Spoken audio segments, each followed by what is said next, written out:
Good morning, everyone. I'm Vince Lancy, and this is the Gold Fix Market Rundown from Monday. It's 8:09. There are no data points today, so we're on schedule. We have a lot to talk about with silver, and we put out 4 or 5 posts over the last 3 days covering the metal from every angle we can think of. Front and center is the post called Silver Fix. A perfect storm begins, $50 and beyond awaits. That's a post that has what happened last week, what were the drivers, our analysis and comments, technical analysis and comments, and the reports that we have shared with people and broken down and share with people over the last, say, 2 months that have been accurate in predicting this type of behavior going forward. UBS, Goldman Sachs, Bank of America have all been telling you what was going to happen if you knew how to listen. And we got lucky here, right? Okay, so the other stories are breakdowns in areas I think of interest. So top left-hand side, ground zero in global mineral wars. That's Josh Fair of Scottsdale CEO did a 3-minute piece, and it was phenomenally loaded with information of what's coming down the road.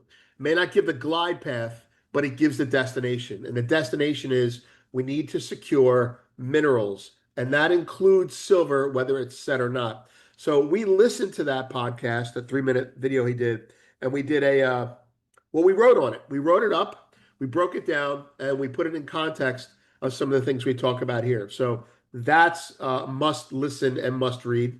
Lower left-hand side, breaking silver nears 2011 highs as physical market fractures. That was put out on Friday in light of the rally that we had, and it focuses on the physical market issues as really the underpinning, the London issues and what have you. Daniel Golly stuff is in there as well. Lower right-hand side is simply a news item. BRICS ETF demand has been off the charts. We've talked about gold over here for a long time, but now India has been really stepping up their ETF demand in silver. So investors want it. They want the silver now, not the gold, because it's cheap. And the top right-hand side is the HeartNet walkthrough. Instead of going through the prices today, in the interest of time, I'm just going to give you an overview.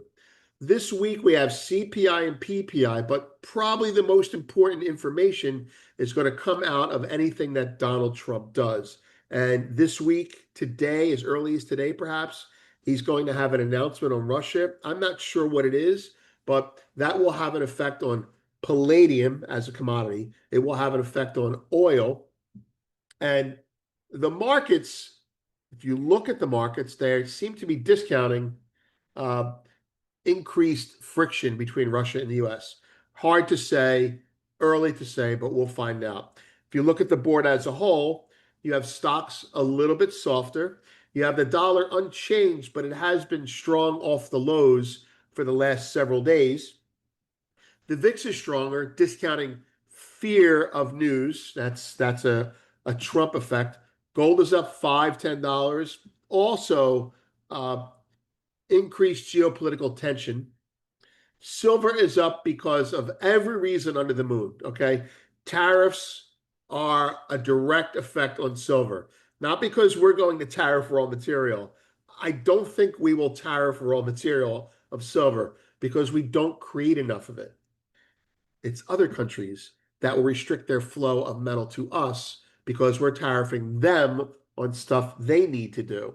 Okay. Which is why people like Josh are talking about we need to lock down our own scrap in copper. We need to promote mining and protection of domestic minerals. We need to drill for lithium, which they just discovered a shit ton of in Wyoming. So all these things tie together. Copper down 5 cents. Well, why is copper down? Well, because it ran up 17% in one day. And you're going to have people putting on trades, putting on positions. Right now, the market is reacting to news that it believes is about to happen. So copper is weaker because people are buying silver and selling their copper out. Everyone's got these spreads on. That's just a fact. The most interesting asset commodity is Bitcoin to me, because Bitcoin has, we've observed over the last month, slowed down in its correlation with stocks. It's a tech stock. Tech stocks aren't doing shit right now, but Bitcoin is now at all-time highs. So Bitcoin is locking in with commodities, not necessarily dollar related, although it has done well when the dollar was weaker, but gold, silver, oil, Bitcoin, gold, silver, oil, Bitcoin. They're moving in almost lockstep, whether it's geopolitical, which it is partly, or tariff related, which is geopolitical as a subset, or it's uh, commodities, de-dollarization. Anyway, just know that Bitcoin is moving closer in behavior to what it purports to be. And yes, I'm long Bitcoin.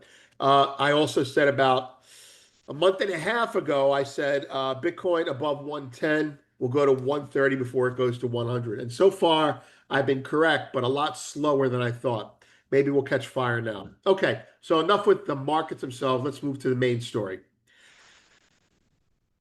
Spot silver rallied last week, surging to 38.47 per ounce, with COMEX September futures peaking at 39.12 an ounce. We're blowing that away today. The $2 intraday move over 48 hours marked a breakout moment, driven by escalating tariff threats, physical flows, stock depletion, and rising institutional buying. Arbitrage spreads between London and the US futures widened sharply, reflecting growing delivery strain. The rally comes, that's over the weekend, we just did today. The rally comes amid heightened focus on critical minerals. The US is preparing for potential trade disruptions while global flows face increased friction. Reports indicate silver shipments are being rerouted, with refining bottlenecks tightening available supply. The LBMA is showing visible signs of inventory stress. EFP spreads and lease rates have surged, pointing to physical scarcity. ETF flows from India and China are accelerating, highlighting a pivot in global demand away from gold towards a less expensive but equally precious metal. Meanwhile, swap dealers now hold their largest collective net short position in history. Now, they unwound some of that over the 5-day period covered to July 8th, but I have a feeling with the rally the last 2 days, either they're covering or they're adding to shorts. Either way, they're not happy. And a big hat tip to Chris Marcus, who has been tracking that 2011 short max out for the last year or so, and he was on top of it. And he's right. Silver's not at $50, and they're at their max short. So it's going a lot higher, in my opinion. All right. With silver fundamentals reasserting over paper abstractions and BRICS demand rising, market participants are recalibrating. Lease rates, policy shifts, and constrained supply suggest the metal may be entering a structurally tighter phase. The full story is right there. Now, before we move on to the charts, I just want to sum up the factors for you. Now, most of these factors have been there, but now they're being discussed. And they're all being discussed because Trump said 50% tariffs on copper. The first, all these are coalescing right now. This is where the perfect storm comes in. Tariff risk. Trade barriers on industrial metals are disrupting silver flows, raising sourcing costs and driving delivery premiums higher. We tariff copper, they tariff silver. I'm sure Mexico is using that as leverage in talks. Mineral wars. Nations, pursuant to mercantile practices, are locking down mineral exports to secure domestic value, turning silver into a tool of economic nationalism. Recall last week, Mali stole the gold, right, from Barrick. Russia is going to put in jail the gold producer CEO. South America, the miners go on strike. They want more money. Climate change, you can't mine here anymore. Every section of the world is doing it in their own way, but they're all slowly nationalizing. What do you think we're doing? We're not buying, preventing our miners from operating. We're just putting 50% of the ownership in a lithium miner, right? You don't think we're going to let everyone just sell their silver overseas now? There's things that you do things differently in every region. Anyway, moving to London. London, this is us talking. London has no fucking metal. Okay? LBMA vaults are being drained with soaring lease rates and EFP spreads revealing acute physical demand overseas. London is the world's hub of physical metal. And now the world's prices are going up. Shanghai's going up. US is going up. That's all that means. It means that the silver market is now a regional market. And London has a choice.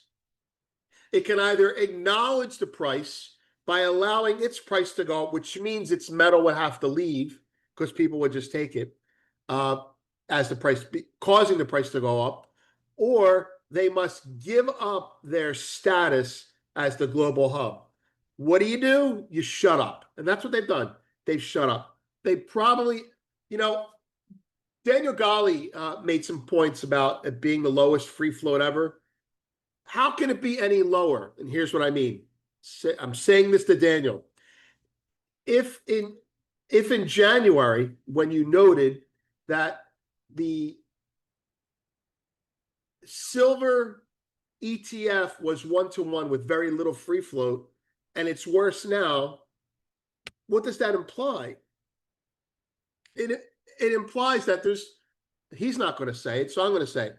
It implies that there's a robbing Peter to pay Paul mentality in the OTC market between the dealers, and it's like a little bit of a daisy chain. I owe you, you owe me, gentlemen's agreements that are going to falter. So and don't underestimate what they will do to protect themselves. The question is how this time. So there's not enough metal, okay? Not enough available metal. BRICS ETF demand. This is a surprising one, actually. Rising silver ETF inflows from India and China reflect a strategic pivot to silver as both a hedge and industrial store of value. And I would just add to that, it does really seem like if you want to accuse Chinese of getting gold higher, manipulating higher, they got gold up. No one complained. Now the other metals are going to go higher because they're all commodity related. And by the way, that's not bearish for oil, right? If people are buying oil with yuan, which is implicitly backed by gold, et cetera, et cetera. So the full analysis is in the premium post.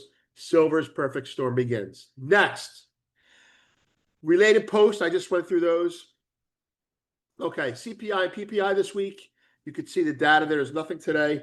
I want to go through the charts and do a final market check. But before the jumping off point will be Michael Oliver's report he sent out last night. Now, he covers every commodity, stocks, bonds, and everything.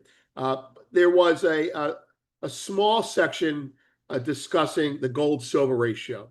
And he believes, you can see a little bit of his chart there, he believes that the gold-silver ratio, we're talking big picture here, going back some 40 years, 1984 to 2025, what's that, 41 years? He believes that the gold-silver ratio is now in a place where it can rally on his chart. And I'll invert that for you and let you see it on a bigger chart in a second. But the implications are that he believes the gold-silver ratio for him, next target is 8.5%. So that's about 65 the way we look at it. And that equals a $55 price with gold at 3,400. So let's look at that.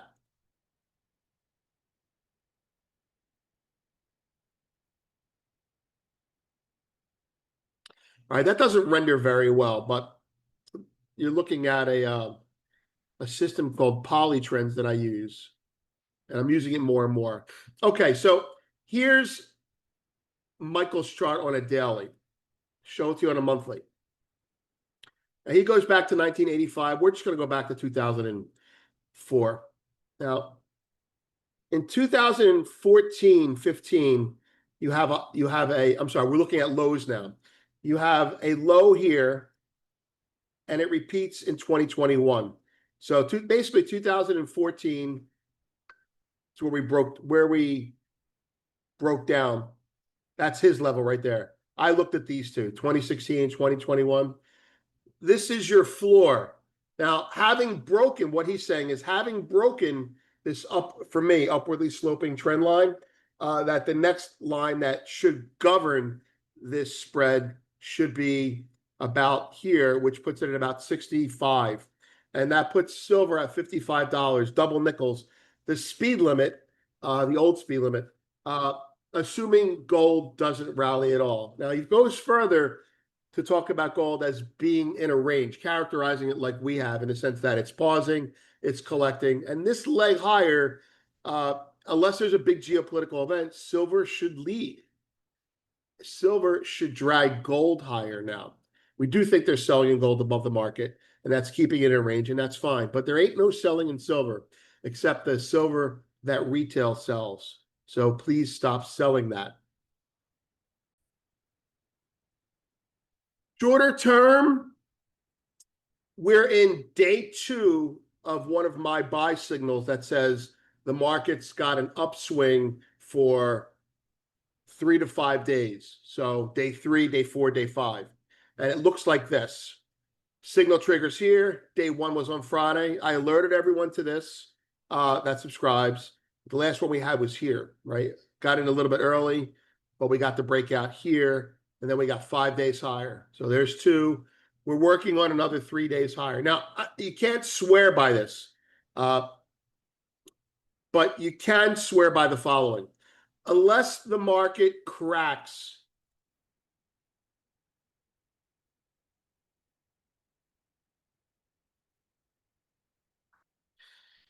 $37.35, any dip above $37.35 is not something to be scared of. We're going to have wider ranges now. Let me read a little bit of. I did a summary of Michael's silver stuff last night, so let me just give you a little bit of what I said. All right, silver momentum signal sets up long-term structural launch. Now he's speaking long-term here. All right, so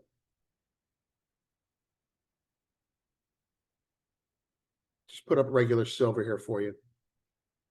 All right. Okay.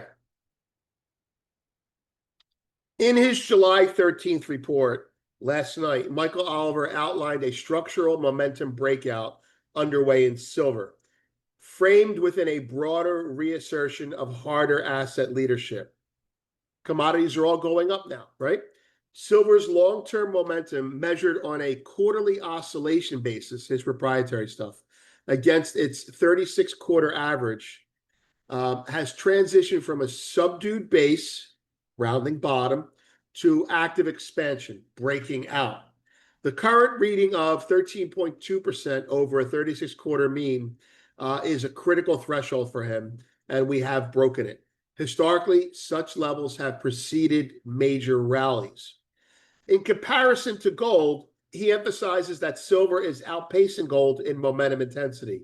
Now, that may be obvious to us now, but he's been talking about that for about 2 weeks. While both metals are technically strong, silver's surge is sharper and its prior basing action more prolonged. So it's been doing what gold was doing when it was under 2,000. So now it's silver's turn to break that. The divergence mirrors previous historical periods where they take turns, most notably the late 70s when gold was leading and then silver notably explosively outperformed once macro confidence in fiat instruments eroded. So when people got worried about inflation again, and maybe it's not inflation this time, maybe it's just minerals in general. The silver gold, one more paragraph I have to read. The silver gold ratio is rebounding after a decade of dormancy. Oliver sets the ratio's current behavior. This is what I was talking about before, at the early stages of renewed outperformance for silver. This aligns with our thoughts. increasing industrial and geopolitical relevance of silver in the context of monetary shifts, and resource nationalism. Okay. If the silver quarterly oscillator sustains above 10% level, you have to understand what that means. For 2 or more quarters, he believes a parabolic advance becomes probable. I think that's his rationale or his level that he's looking at when he's talking about 120 silver or what have you.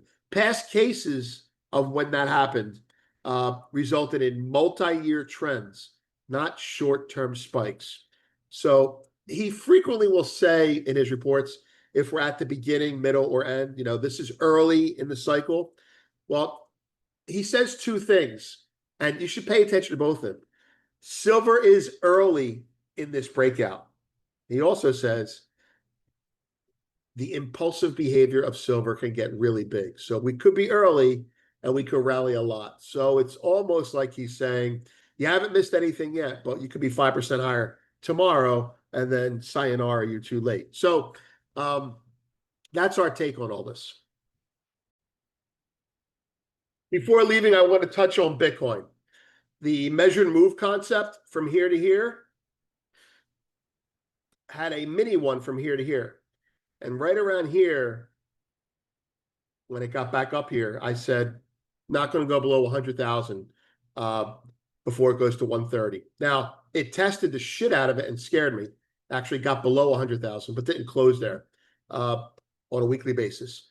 And then the market took off. So a little late to the party on my idea, but it's working. Whatever Bitcoin is, it's going up. That's all you really need to know. I'm Vince. Have a great day.